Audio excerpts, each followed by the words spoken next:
نحمده ونستعينه ونستغفره ونؤمن به ونتوكل عليه ونعوذ بالله من شرور أنفسنا ومن سيئات أعمالنا من يهده الله فلا مضل له ومن يضلل فلا هادي له وأشهد أن لا إله إلا الله وحده لا شريك له وأشهد أن محمدًا عبده ورسوله أما بعد فإن خير الحديث كتاب الله وخير الهدي هدي محمد صلى الله عليه وسلم وشر الأمور محدثاتها وكل محدثة بدعة وكل بدعة ضلالة وكل ضلالة في النار.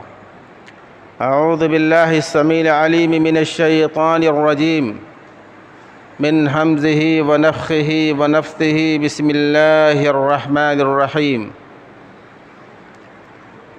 فلا وربك لا يؤمنون حتى يحكموك فيما شجر بينهم ثم لا يجدوا في أنفسهم حرجا مما قضيت ويسلموا تسليما.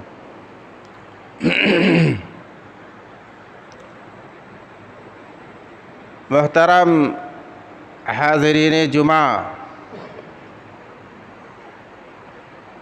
عزیز بھائیوں، دوستوں اور عزیزوں،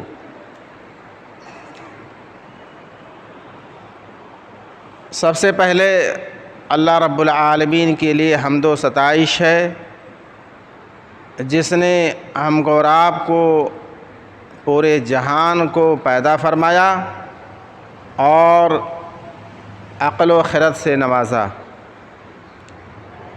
اس کے بعد بے شمار درود و سلام نازل ہوں پیارے حبیب احمد مصطفیٰ محمد مجتبی صلی اللہ علیہ وسلم پر، جس ذات گرامی نے ہماری اور آپ کی رہنمائی فرمائی اور مکمل رہنمائی فرمائی. حضرات، ہم آپ مسلمان ہیں اور انسان ہیں. انسان ہونے کے ناطے ہماری زندگی میں طرح طرح کے مسائل کھڑے ہوتے ہیں، طرح طرح کی پریشانیوں کا ہمیں سامنا کرنا پڑتا ہے. جھگڑے ہوتے ہیں، تنازعات ہوتے ہیں اور دوریاں ہوتی ہیں. غرضے کی طرح طرح کے نو بنو مسائل سے ہم اپنی انسانی زندگی میں دوچار ہوتے ہیں. آج کے اس خطبہ جمعہ میں اس بات کی وضاحت کی جائے گی کہ اب زندگی کے اپنے ان تمام مسائل کو حل کرنے کے لیے ہم کہاں جائیں، کس کے سامنے اپنا مسئلہ پیش کریں. شریعت اس بارے میں ہمیں کیا حکم دیتی ہے؟ میرے خیال سے یہ ایک طرح کا نیا موضوع ہے اور اس پر گفتگو بہت کم ہوا کرتی ہے، لہٰذا میں نے سوچا کہ اس پر گفتگو کی جائے اور صحیح بات کو لوگوں کے سامنے رکھا جائے. حضرات، ہم آپ سب مانتے ہیں کہ ہماری شریعت ہمارا دین ایک مکمل دین ہے، ایک مکمل نظام حیات ہے. زندگی کا کوئی بھی ایسا مسئلہ نہیں جس کو اس میں حل نہ کیا گیا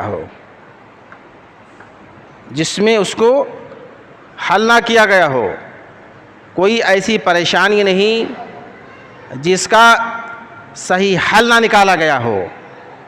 تو اب ہمارے اور آپ پر فرض ہے، ہماری اور آپ کی ذمہ داری ہے کہ زندگی کا کوئی بھی مسئلہ یا زندگی میں کوئی بھی مسئلہ ہمیں درپیش ہو، ہمارے خاندانی جھگڑے ہوں، بھائی بھائی کے جھگڑے ہوں، وراثت کا معاملہ ہو، نکاح و طلاق کے مسائل ہوں، غرضے کی قتل و خوریدی کا مسئلہ ہو، زمین و جائیداد کا جھگڑا ہو، زندگی میں جتنے بھی مسائل پیدا ہوں، سب ان تمام مسائل کو حل کرنے کے لیے ہمیں اسلام کی طرف رجوع کرنا چاہیے۔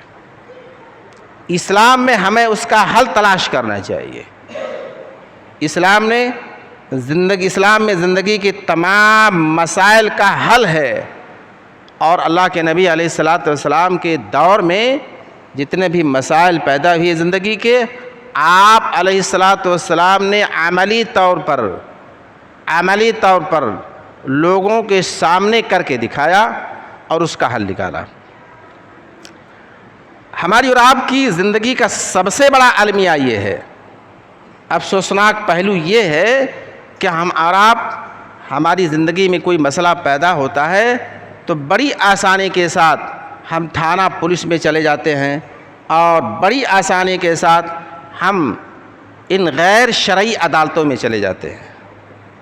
ظاہر بات ہے یہ جو عدالتیں ہمارے ہاں قائم ہیں، نیپال ہو، ہندوستان ہو، جو غیر اسلامی ممالک ہیں، ان میں جو عدالتیں قائم ہیں یہ غیر اسلامی عدالتیں ہیں۔ اس میں جن قوانین پہ عمل ہوتا ہے یا عمل درآمد ہوتا ہے وہ انسانوں کے بنائے ہوئے قوانین ہیں، انسانوں نے اسے بنایا ہے۔ عدالتوں کی جو قوانین ہیں اور فیصلے جن کی بنیاد پہ عدالتوں میں ہوتے ہیں، گرچہ یہ سرکاری عدالتیں ہیں، یہ مانتا پراپت ہے، منظور شدہ ہیں، ان کا اعتبار ہے، لیکن بہرحال یہ غیر شرعی ہیں، یہ غیر اسلامی ہیں۔ تو اگر ہمیں یا ہمارے پاس شرعی کوئی فیصلہ ہے، ہمارے پاس شرعی کوئی حل ہے، اس کو چھوڑ کر کے اگر ہم ان غیر شرعی عدالتوں میں جاتے ہیں تو یہ بہت بڑا جرم ہے اسلام کی نظر میں، بہت بڑا جرم ہے اسلام کی نظر میں۔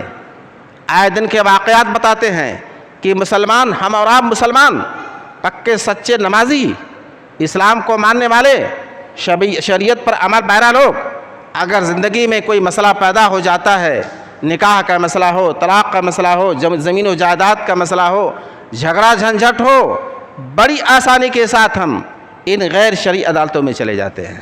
آئیے حدیث کی روشنی میں، یہ شریعت کے دلائل کی روشنی میں اس بات پہ غور کیا جائے کہ ہمارا یہ عمل کہاں تک صحیح ہے، اس کا کیا حکم ہے، ایسا کرنا درست ہے کہ نہیں درست ہے۔ میں نے شروع میں ایک آیت پڑھی ہے، وہ سورہ نساء کی آیت ہے، آیت نمبر 56، آیت نمبر 65۔ آیت یوں ہے: فَلَا وَرَبِّكَ لَا يُؤْمِنُونَ حَتَّى يُحَكِّمُوكَ فِي مَا شَجَرَ بَيْنَهُمْ ثُمَّ لَا يَجِدُوا فِي أَنفُسِهِمْ حَرَجًا مِّمَّا قَضَيْتَ وَيُسَلِّمُوا تَسْلِيمًا۔ ترجمہ ہے: تیرے رب کی قسم، تو تیرے رب کی قسم، لوگ مومن نہیں ہو سکتے، لوگ مومن نہیں ہو سکتے حتیٰ یحکموک فیما شجر بینہم، یہاں تک کہ اپنے درمیان پیدا شدہ اختلافات کے لیے رسول کو یا آپ کو حکم نہ بنائیں۔ آیت میں کہا گیا نبی تیرے رب کی قسم، اللہ تعالیٰ نے اس بات پر اپنی قسم کھائی ہے، اور اللہ تعالیٰ چونکہ بڑا ہے تو جس چیز کی قسم کھائی جائے وہ چیز بھی بڑی ہو جاتی ہے، بڑا کوئی چیز کرتا ہے تو وہ کام بھی بڑا ہوتا ہے۔ رب کسی چیز کی قسم کھائے تو جس کی قسم کھائی جائے گی وہ چیز بھی بڑی ہوگی۔ اللہ تعالیٰ نے اس کی عظمت کا خیال کرتے ہوئے کہ یہ چیز نہایت بڑی ہے، نہایت اہم ہے، اللہ نے قسم سے اس کی شروعات کی ہے۔ فَلَا وَرَبِّكَ لَا يُؤْمِنُونَ، اے محمد تیرے رب کی قسم، یہ لوگ مومن نہیں ہو سکتے جب تک کہ اپنے درمیان پیدا شدہ مسائل، اختلافات، تنازعات کے حل کے لیے تیرے پاس نہ آئے، تیرے پاس نہ آئے، یعنی کہ شرعی عدالتوں میں نہ جائیں، شرعی عدالتوں میں نہ جائیں، قرآن و حدیث کو فیصل نہ مانیں، اس وقت تک یہ لوگ مومن نہیں ہو سکتے۔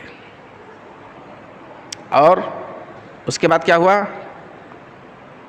ثم لا یجدوا فی انفسہم حرجا مما قضیت، بھی محمد جو تم فیصلہ کر دو اس فیصلے کے بارے میں ان کے دل میں انقباض نہ ہو، کنفیوژن نہ ہو، تنگی نہ ہو، ناخوشی نہ ہو، بلکہ محمد جو تم فیصلہ کر دو اس کو خوشی سے مان لے، دل سے مان لیں، دل میں کوئی کمی کسر نہ ہو، دل میں انقباض نہ ہو، دل میں کوئی پرشا غبار نہ ہو، بلکہ پورے انشراح قلب کے ساتھ پوری دلی خوشی کے ساتھ اس کو قبول کر لیں۔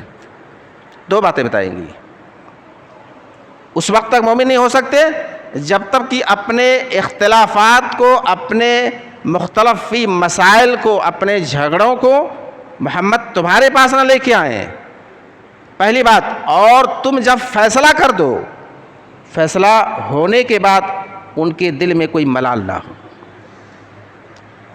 ان کے دل میں کوئی ملال نہ ہو۔ آگے آیت کہتی ہے وَيُسَلِّمُوا تَسْلِيمًا، اور پورے طور پہ سرے تسلیم اس کے سامنے خم کر دے، یعنی ظاہر یعنی باطن اور ظاہر دونوں اعتبار سے، ظاہر اور باطن دونوں اعتبار سے تمہارے اس فیصلے کو مان لیں۔ جب تک ایسا نہیں کرتے ہیں تب تک وہ مومن نہیں ہے، تب تک وہ مومن نہیں ہے۔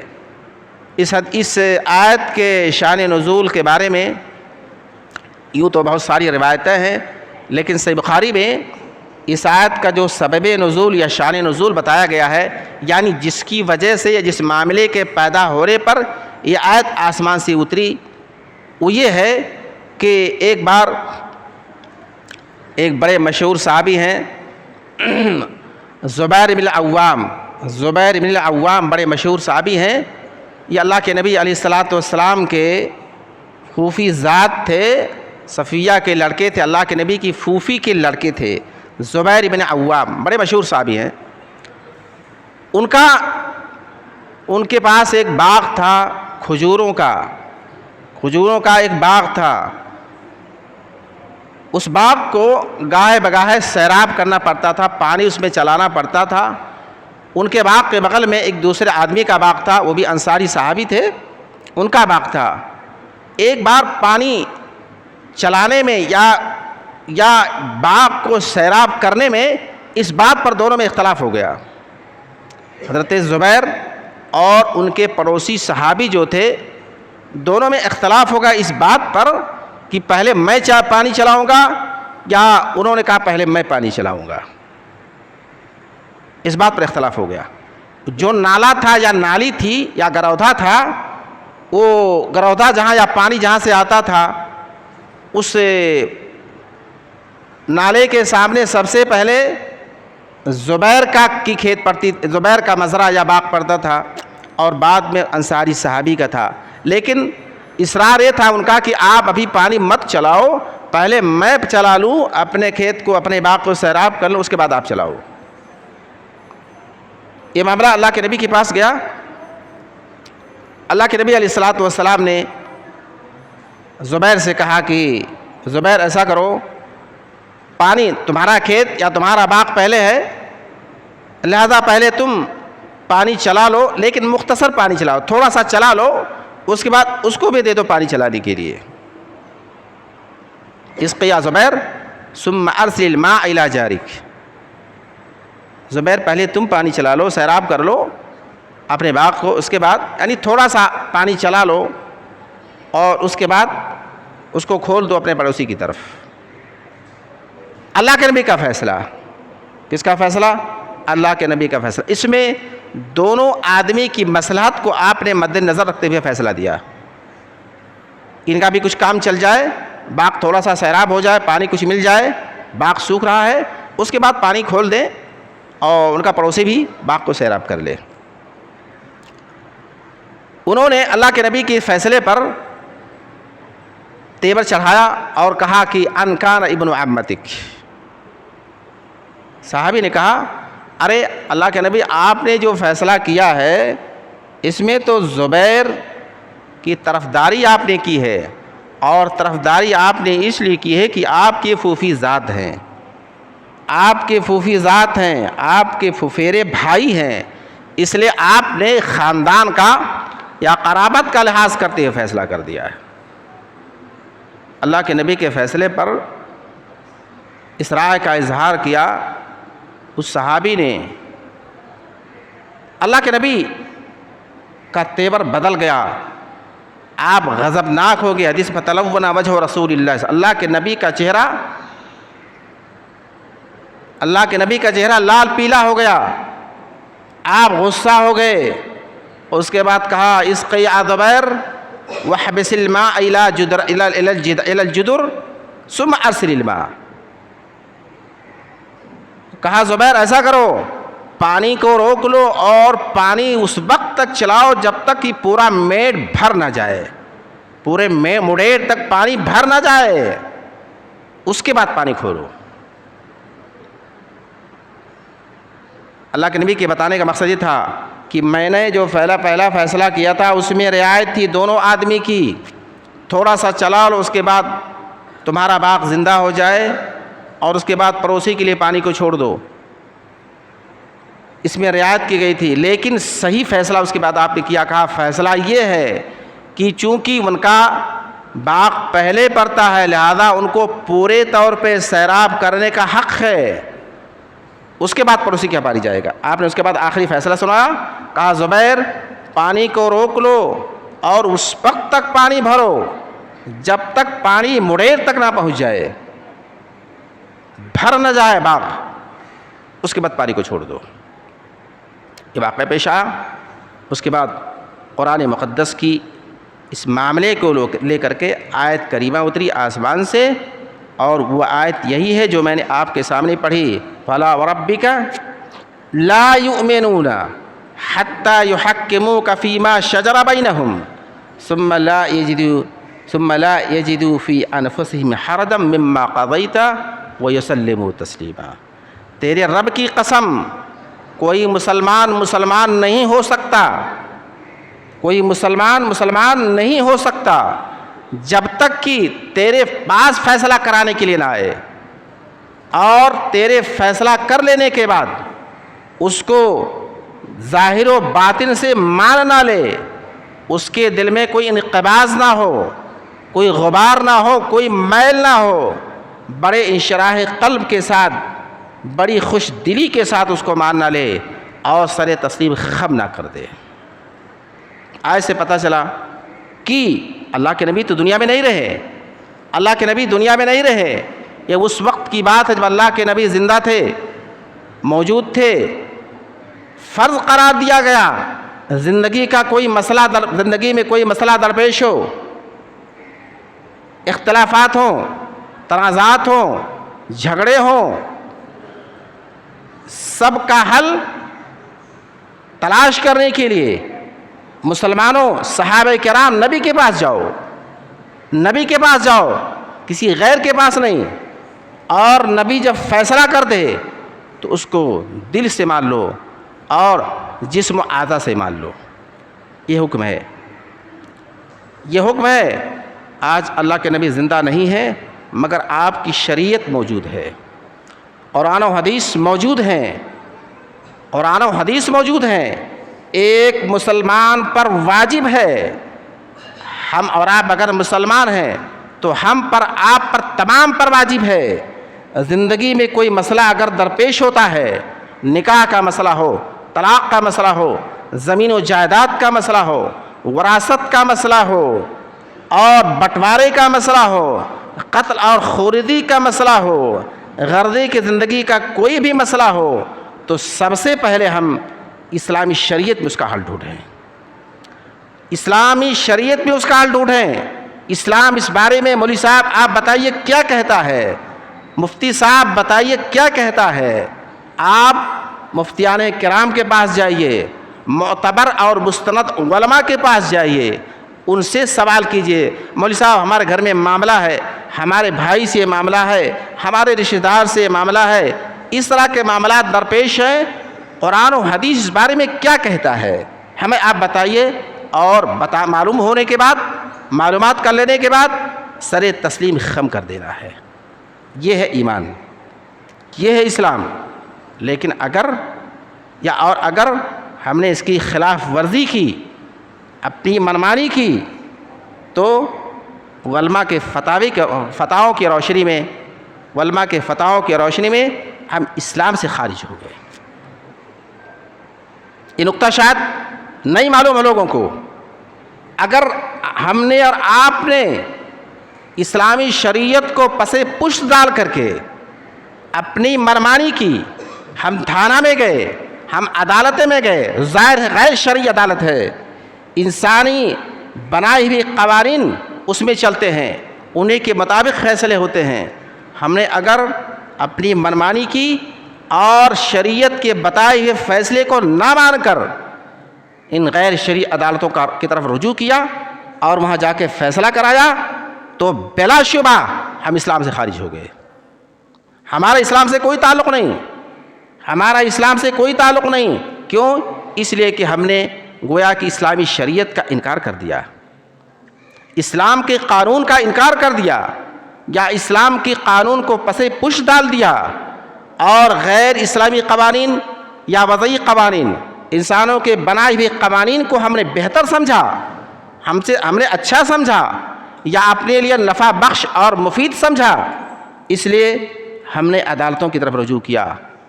اور اگر غیر اسلامی یا غیر شرعی عدالتوں نے ہمارے حق میں فیصلہ کر دیا، لیکن ہمیں معلوم ہے کہ وہ جائز فیصلہ نہیں ہے، جائز فیصلہ نہیں ہے، مگر ہمارے پاس دستاویز تھے، ہمارے پاس کاغذات تھے، ہمارے پاس گواہ تھے، ہمارے پاس پیسے کی طاقت تھی یا سیاسی طاقت تھی، فیصلہ ہمارے حق میں ہو گیا ہے تو چلو جائز ہے۔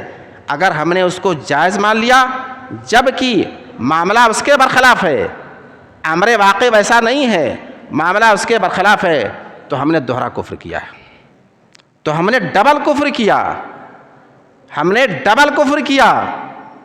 اس نقطے کو سمجھنے کی ضرورت ہے، اس نقطے کو سمجھنے کی ضرورت ہے۔ اسلام اور شریعت کو پسے پش ڈال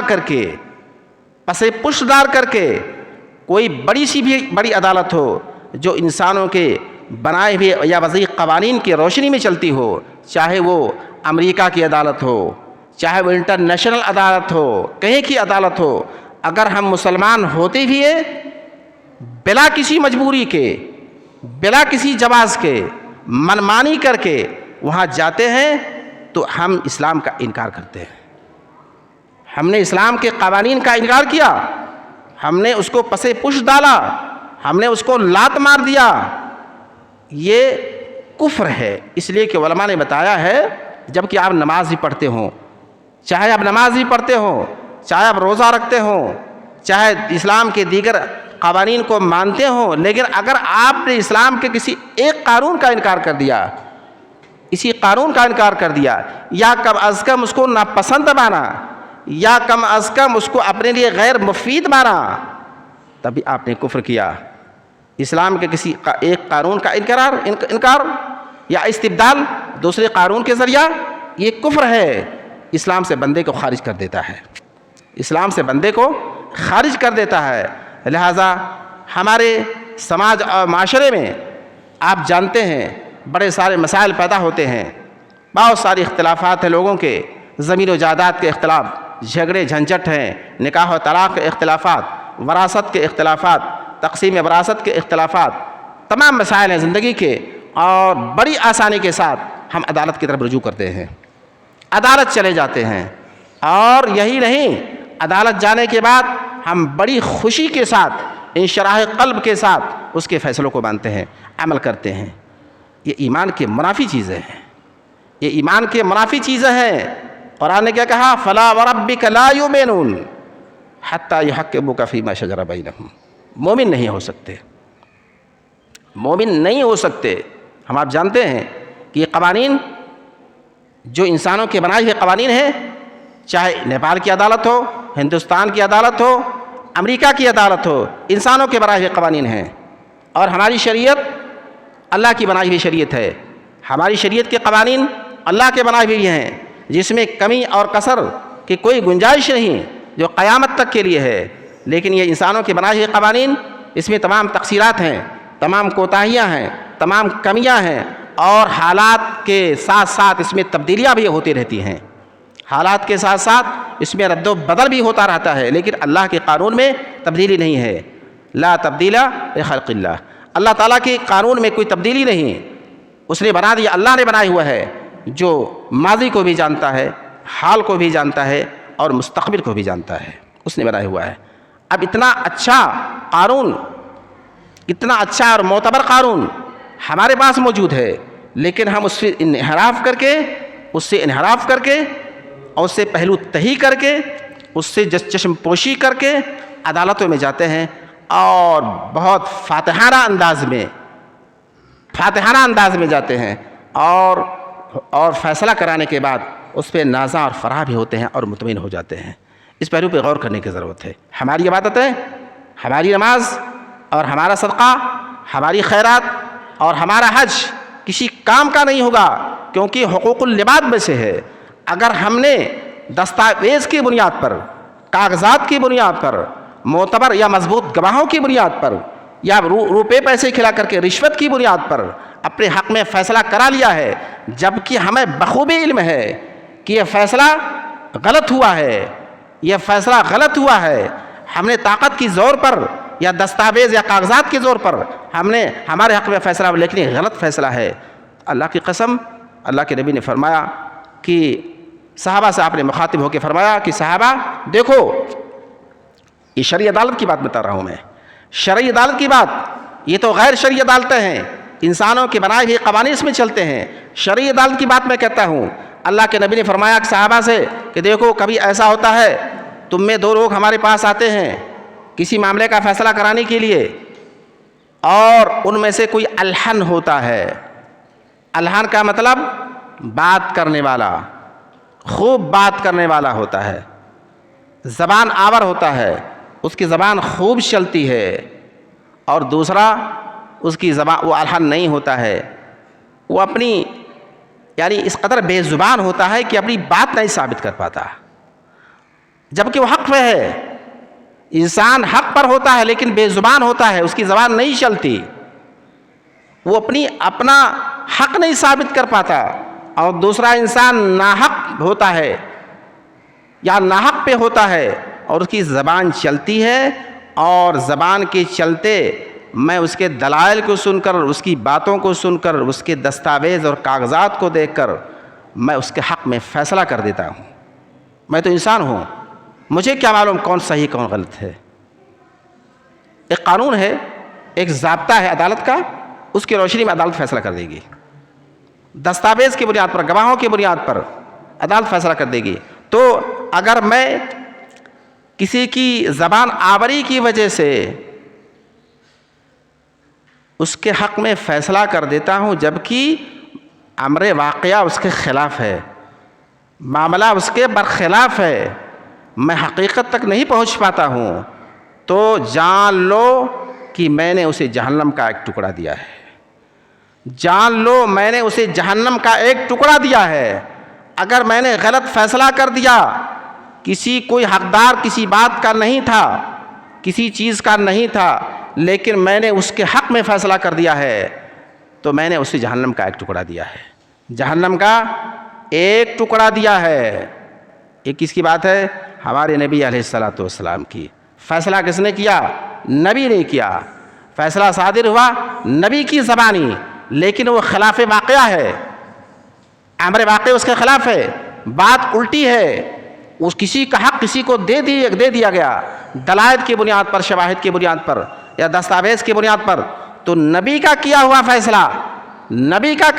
فیصلہ وہ دلیل نہیں ہے، نبی کا کیا ہوا فیصلہ دلیل نہیں ہے۔ اس سے مطمئن نہیں ہونا ہے ہم کو اور آپ کو کہ ہمارے نبی نے فیصلہ کر دیا، چلو ہمارے لیے جائز ہو گیا۔ نبی نے غلط فیصلہ تو نہیں کیا ہوگا، یہ نبی کی بات ہے۔ اور ہماری غیر شرعی عدالتوں میں کیا کچھ ہوتا ہے ہمیں اور آپ کو معلوم ہے، ہمیں اور آپ کو معلوم ہے۔ دستاویز کی بنیاد پر، گواہوں کی بنیاد پر، رشوت کی بنیاد پر، دھونس کی بنیاد پر، تعلقات کی بنیاد، غرضے کی بہت ساری باتیں ہیں ہوتی ہیں اور فیصلہ غلط ہو جاتا ہے۔ پہلے نمبر پہ ایک مسلمان ہونے کے ناطے ہمیں اپنی شرعی عدالت کی طرف رجوع کرنا چاہیے اپنے مسائل کو حل کرنے کے لیے۔ شرعی عدالت، اب آپ کہیں کہ مولوی صاحب نیپال میں تو شرعی عدالت ہے ہی نہیں، تب کیا کیا جائے؟ نیپال میں شرعی عدالت یا شرعی پنچایت ہے ہی نہیں تو انسان کہاں جائے پھر؟ مظلوم ہے، ظلم کا شکار ہے، کوئی انسان اس پہ ظلم کر رہا ہے، کوئی انسان اس کا حق مار رہا ہے، کہاں جائے؟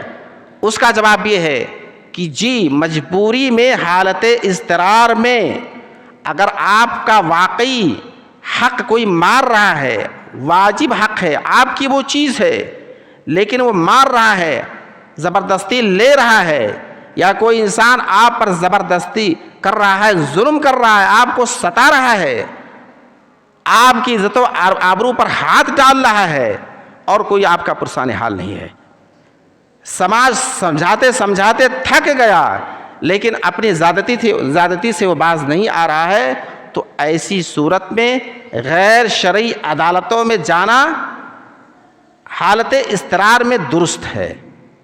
مجبوری کی حالت میں غیر شرعی عدالتوں میں جانا درست ہے۔ مجبوری میں کوئی حل نہیں نکل پا رہا ہے، اور آپ مظلوم ہیں، آپ کا حق مارا جا رہا ہے، آپ پر زیادتی ہو رہی ہے، تو جانا درست ہے۔ کس کے لیے؟ مظلوم کے لیے، ظالم کے لیے نہیں، مظلوم کے لیے، مجبور کے لیے، اس کا کوئی پرسان حال نہیں ہے، لیکن کچھ شرطوں کے ساتھ۔ پہلی شرط یہ ہے کہ آپ کے دل میں کبھی بھی یہ بات نہ آئے کہ شرعی عدالتیں صحیح ہیں، غیر شرعی عدالتیں یا انسانی عدالتیں درست ہیں، بہتر ہیں یا فائدہ مند ہیں، یہ بات نہیں ہونی چاہیے۔ اگر آپ کے دل میں بات آ گئی تو پھر آپ کافر ہو گئے، اس لیے کہ آپ نے گویا کہ اسلامی تعلیمات، اسلامی قوانین کے مقابل میں غیر اسلامی قانون کو درست مان لیا، غیر اسلامی قانون کو درست مان لیا۔ اگر یہ جذبہ آپ کے اندر پیدا ہوا کہ ٹھیک ہے، یہی بہتر ہے، اسلام میں تو ہمارے لیے فائدہ زیادہ نہیں تھا، مثال کے طور پر آج کا طلاقیں ہوتی ہیں، آج کے ہمارے سماج میں طلاقیں ہوتی ہیں تو 3 قوانین ہمارے یہاں چلتے ہیں، ہمارے یہاں 3 قوانین چلتے ہیں، ایک شریعت کا قانون، ایک سماج کا قانون، ایک عدالت کا قانون۔ عدالت کا قانون، شریعت کا قانون کہتا ہے کہ اگر کوئی بندہ اپنی بیوی کو طلاق دیتا ہے تو صرف مہر دینا واجب ہے، اس پر مہر واپس کرنا ضروری ہے، بات ختم ہوگی۔ اس کے علاوہ متاع کا حکم ہے، متعہن علی الموسع قدرہ وعلی المقتر قدرہ، قرآن کہتا ہے وَلِلْمُطَلَّقَاتِ مَتَاعٌ بِالْمَعْرُوفِ وَلِلْمُطَلَّقَاتِ مَتَاعٌ بِالْمَعْرُوفِ۔ مطلقہ عورت کو متاع دیا جائے گا، متاع کا مطلب علماء نے بتایا کہ ہدیہ، تحفہ، گفٹ، ہدیہ تحفہ گفٹ دے دے، اور مہر دینا ہے، مہر کو واپس کر دینا ہے، اس کے علاوہ کچھ نہیں ہے، یہ ہماری شریعت کہتی ہے۔ سماج کیا کہتا ہے کہ بھائی ایسا ہے کہ اس نے شادی کی تو شادی کا خرچ دو یا اگلی شادی کا خرچ دو، شادی جو ہوئی ہے اس کا خرچ دے دو، عام طور پہ یہی ہوتا ہے، اور کبھی کبھی ایسا ہوتا ہے کہ اگلی شادی جو لڑکی کی ہوگی اس کا خرچ دے دو، یہ سماج کا فیصلہ ہے۔ اور قانون کیا کہتا ہے کہ نہیں، اس کو انس دیا جائے، اس کو انس دیا جائے، شوہر کی جائیداد میں اس کو حصہ دیا جائے۔ یا کون سا کہتا ہے؟ شرعی، یہ غیر شرعی، غیر اسلامی، انسانوں کا بنایا ہوا قانون کہتا ہے۔ اب ظاہر ہے اگر ہمارے ساتھ ایسا کوئی معاملہ پیش آ جاتا ہے تو بحیثیت مسلمان ہمیں کس قانون کو اپنانا ہے؟ بحیثیت مسلمان ہم طے کریں کہ 3 چیزیں ہمارے سامنے ہیں، 3 آپشن ہمارے سامنے ہیں، ہمیں کس کو اپنانا ہے؟ ظاہر ہے ایمان کا تقاضا ہے، ایمان کا تقاضا ہے کہ اسلامی قانون کو ہم اپنائیں، ہم اسلامی قانون کو اپنائیں، اگر مسلمان ہیں، اگر ایمان ہے اسی کو اپنائیں، اور اگر ہم نے بالفرض اس کو پسے پش ڈال دیا، لات مار دیا، کہا تو اس میں تو زیادہ فائدہ نہیں ہے، مہر سے کیا کام بننے والا ہے، گفٹ سے کتنا کام بنے گا، ارے اس کی سزا تو اور بڑی ہونی چاہیے، تو مہر بھی لے لیا، اور اس کے بعد کہا سماج فیصلہ کرے گا، سماج نے فیصلہ کروائے وہ بھی لے لیا، اس کے بعد کہا قارون کا بھی فیصلہ ہے، قارون سے انس بھی لوں گا۔ یہ ایک اور سا ایمان ہے۔ ایک طرف آپ نے اسلامی قانون کی دھجیاں بگاڑی، کفر کیا اسلام کے ساتھ، غیر شرعی عدالت میں گئے آپ اور اس کو مار بھی رہے ہیں آپ، یہ ایمان کے منافی چیزیں ہیں۔ فلا وربک لا یؤمنون حتی یحکموک فیما شجر بینہم، اللہ نے فرمایا کہ کوئی مومن نہیں ہو سکتا جب تک کہ اپنے درمیان پیدا شدہ اختلافات اور تنازعات کے لیے اے نبی تمہیں حکم نہ بنا لیں، نبی کو حکم بنانے پر ایمان برقرار رہے گا، اور حکم بنانے کے بعد، فیصل بنانے کے بعد فیصلے کو ماننا بھی ہے، اور ماننے میں ظاہری اور باطنی منظوری اور موافقت اور رضامندی بھی ہونی چاہیے۔ دل سے آپ مان لیں کہ ہمارے نبی کا فیصلہ ہے، ہمارا دنیاوی نقصان ہو کوئی بات نہیں، لیکن ہم اسی کو مانیں گے۔ وراثت کا مسئلہ ہے، وراثت کے مسائل بھی ایسا ہی ہوتا ہے، ہم بہنوں کو، بیٹیوں کو وراثت سے محروم کرتے ہیں، اور 2 بھائی ہیں، 4 بھائی ہیں، بہن کو بغل کر کے ساری جائیداد پہ قبضہ کر لیتے ہیں۔ اور ہمارے سماج میں ایک اور ذاتی اور ہو رہی ہے، اگر کسی کے پاس صرف بیٹی ہے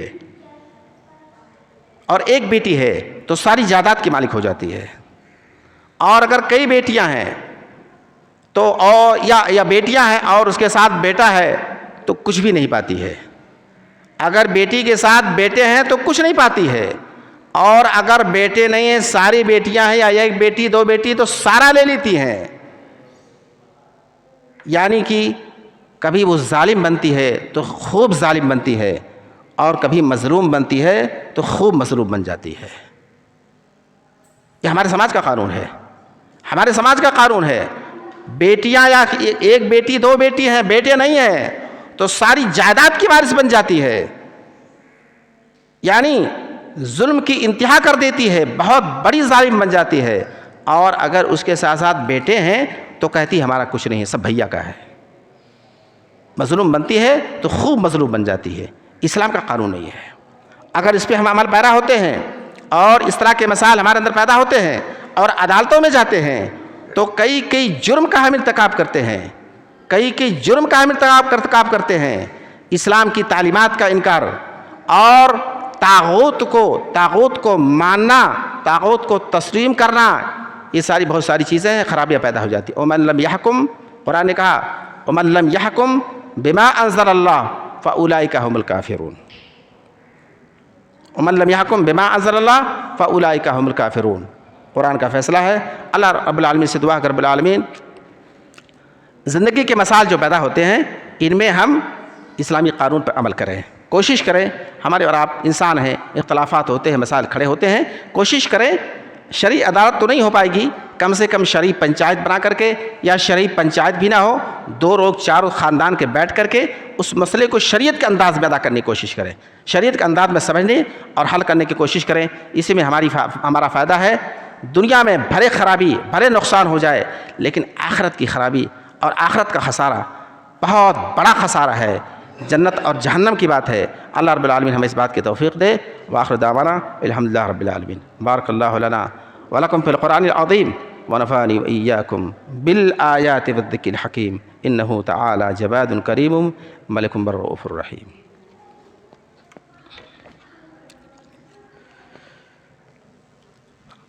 الحمدللہ العلی الذات عظیم الصفات سمیع السمات کبیر الشان، جلیل القدر رفیع الذکر مطاع الامر جلیل البرہان، فخیم الاسم غزیر العلم وسیع الحلم کثیر الغفران، جمیل الثناء جزیل العطاء مجیب الدعاء عمیم الاحسان، سریع الحساب شدید العقاب علیم العذاب عزیز السلطان، وأشهد أن لا إله إلا الله وحده لا شريك له وأشهد أن محمدًا عبده ورسوله.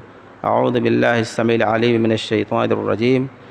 بسم الله الرحمن الرحيم. إن الله وملائكته يصلون على النبي يا أيها الذين آمنوا صلوا عليه وسلموا تسليما. اللهم انصر من نصر دين محمد صلى الله عليه وسلم واجعلنا منهم، واخذل من عارض عن دين محمد صلى الله عليه وسلم ولا تجعلنا منهم. عباد الله رحمكم الله، إن الله يأمر بالعدل والإحسان وإيتاء ذي القربى وينهى عن الفحشاء والمنكر والبغي يعظكم لعلكم تذكرون. واذكروا الله يذكركم ودعوه يستجيب لكم ولذكر الله تعالى وأعلى وأعظم وأهم وأكبر.